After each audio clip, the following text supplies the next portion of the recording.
ओम नमो भगवते वासुदेवाय नमो नमः। जय श्री कृष्णा। ओम नमः शिवाय। आप सभी का सनातन धर्मसार चैनल पर बहुत बहुत स्वागत है। आज की वीडियो में हम कार्तिक मास महात्म्य की कथा के 34वें अध्याय का श्रवण करेंगे। तो चलिए श्री विष्णु भगवान का ध्यान करते हुए इस पुण्यकारी कथा का श्रवण करते हैं। सूत जी ने ऋषियों से कहा प्रसंग बखान, 34वें अध्याय पर दया करो भगवान। ऋषियों ने पूछा, हे सूत जी, पीपल के वृक्ष की शनिवार के अलावा सप्ताह के शेष दिनों में पूजा क्यों नहीं की जाती?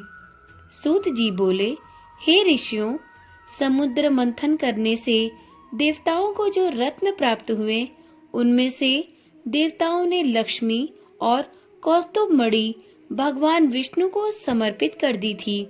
जब भगवान विष्णु लक्ष्मी जी से विवाह करने के लिए तैयार हुए तो लक्ष्मी जी बोली, हे प्रभु, जब तक मेरी बड़ी बहन का विवाह नहीं हो जाता तब तक मैं छोटी बहन भला आपसे किस प्रकार विवाह कर सकती हूँ। इसलिए आप पहले मेरी बड़ी बहन का विवाह करा दें, उसके बाद आप मुझसे विवाह कर लीजिए। यही नियम है जो प्राचीन काल से चला आ रहा है। सूत जी ने कहा, लक्ष्मी जी के मुख से ऐसे वचन सुनकर भगवान विष्णु ने लक्ष्मी जी की बड़ी बहन का विवाह उद्दालक ऋषि के साथ संपन्न करा दिया। लक्ष्मी जी की बड़ी बहन अलक्ष्मी जी बड़ी कुरूप थी। उनका मुख बड़ा, दांत चमकते हुए, उनकी देह वृद्धा की भांति, नेत्र बड़े बड़े और बाल रूखे थे। भगवान विष्णु द्वारा आग्रह किए जाने पर ऋषि उद्दालक उनसे विवाह करके उन्हें वेद मंत्रों की ध्वनि से गुंजाते हुए अपने आश्रम ले आए। वेद ध्वनि से गुंजित हवन के पवित्र धुएं से सुगंधित उन ऋषि के सुंदर आश्रम को देखकर अलक्ष्मी को बहुत दुख हुआ। वह महर्षि उद्दालक से बोली, चूंकि इस आश्रम में वेद ध्वनि गूंज रही है, इसलिए यह स्थान मेरे रहने योग्य नहीं है। इसलिए आप मुझे कृपया करके यहाँ से अन्यत्र कहीं ले चलिए। उनकी बात सुनकर महर्षि उद्दालक बोले, तुम यहाँ क्यों नहीं रह सकती? और तुम्हारे रहने योग्य अन्न भला कौन सा स्थान है, वह भी मुझे बताओ।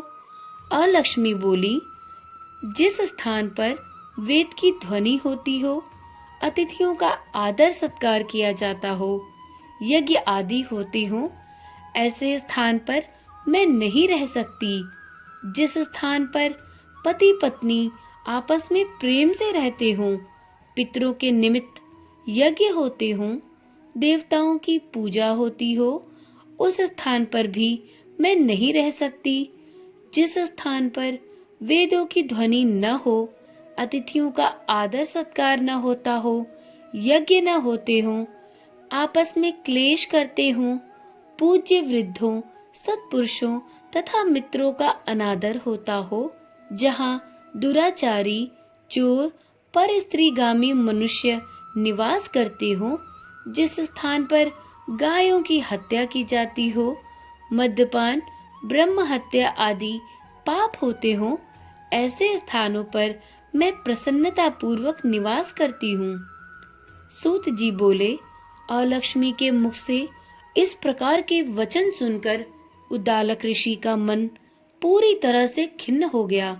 वह इस बात को सुनकर मौन धारण कर गए। थोड़ी देर बाद वह बोले, ठीक है, मैं तुम्हारे लिए ऐसा स्थान ढूंढ दूंगा।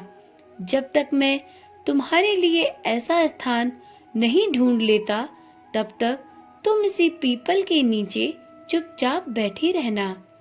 महर्षि उद्दालक उन्हें पीपल के वृक्ष के नीचे बैठाकर उनके रहने योग्य स्थान की खोज में निकल पड़े। परंतु जब बहुत समय तक प्रतीक्षा करने पर भी वह वापस नहीं लौटे, तो अलक्ष्मी पीपल के वृक्ष के नीचे बैठकर विलाप करने लगी। जब बैकुंठ में बैठी लक्ष्मी जी ने अपनी बहन अलक्ष्मी का विलाप सुना तो वह व्याकुल हो गई और दुखी होकर भगवान विष्णु से बोली, हे प्रभु, मेरी बड़ी बहन पति द्वारा त्यागे जाने पर अत्यंत दुखी है। यदि मैं आपकी प्रिय पत्नी हूँ तो आप उन्हें आश्वासन देने के लिए उनके पास चलिए। लक्ष्मी जी की प्रार्थना पर भगवान विष्णु लक्ष्मी जी सहित उस पीपल के वृक्ष के पास गए जहाँ अलक्ष्मी जी बैठकर विलाप कर रही थीं। उनको आश्वासन देते हुए भगवान विष्णु बोले, हे अलक्ष्मी, आप इसी पीपल के वृक्ष की जड़ में सदैव के लिए निवास करो, क्योंकि इसकी उत्पत्ति मेरे ही अंश से हुई है और इसमें सदैव मेरा ही निवास रहता है। प्रत्येक वर्ष गृहस्थ लोग आपकी पूजा करेंगे और उन्हीं के घर में आपकी छोटी बहन का वास होगा। स्त्रियों को आपकी पूजा विभिन्न उपहारों से करनी होगी। मनुष्यों को पुष्प, धूप, दीप, गंध आदि से आपकी पूजा करनी चाहिए, तभी आपकी छोटी बहन लक्ष्मी उन पर प्रसन्न होंगी। सूत जी बोले, ऋषियों, मैंने आपको भगवान श्री कृष्ण, सत्यभामा तथा राजा पृथु एवं नारद संवाद को सुना दिया है, जिसे सुनने से ही मनुष्य के समस्त पापों का नाश हो जाता है और अंत में उसे बैकुंठ की प्राप्ति होती है।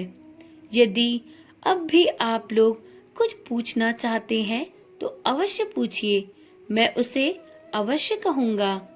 सूत जी के वचन सुनकर शौनक आदि ऋषि थोड़ी देर तक प्रसन्नचित्त होकर वहीं बैठे रहे। तत्पश्चात वे लोग बद्री नारायण जी के दर्शन हेतु चल दिए। जो मनुष्य इस कथा को सुनता अथवा सुनाता है, उसे इस संसार के समस्त सुखों की प्राप्ति होती है। कार्तिक मास महात्म्य की कथा का 34वां अध्याय संपूर्ण हुआ। तो एक बार प्रेम से बोलिए, श्री विष्णु भगवान की जय, श्री नंद गोपाल की जय। वीडियो में सुनाई गई कथा यदि आपको रुचिकर लगी हो तो इस वीडियो को लाइक करें और इसके आगे की कथा सुनने के लिए इस चैनल को सब्सक्राइब करें। भक्तगणों, कार्तिक मास महात्म्य की कथा का 35वां अध्याय कल सुनाया जाएगा, जो कि कार्तिक मास महात्म्य की कथा का अंतिम अध्याय है। उम्मीद करती हूँ इस चैनल के माध्यम से किया गया यह प्रयास आपको पसंद आया होगा। आगे इसी प्रकार की कथाएं और जानकारी वाली वीडियोस देखने के लिए इस चैनल को अवश्य ही सब्सक्राइब करें। तो चलिए कल मिलते हैं कार्तिक मास महात्म्य की कथा के 35वें एवं अंतिम अध्याय के साथ। ओम नमः शिवाय। जय श्री कृष्णा। राधे राधे।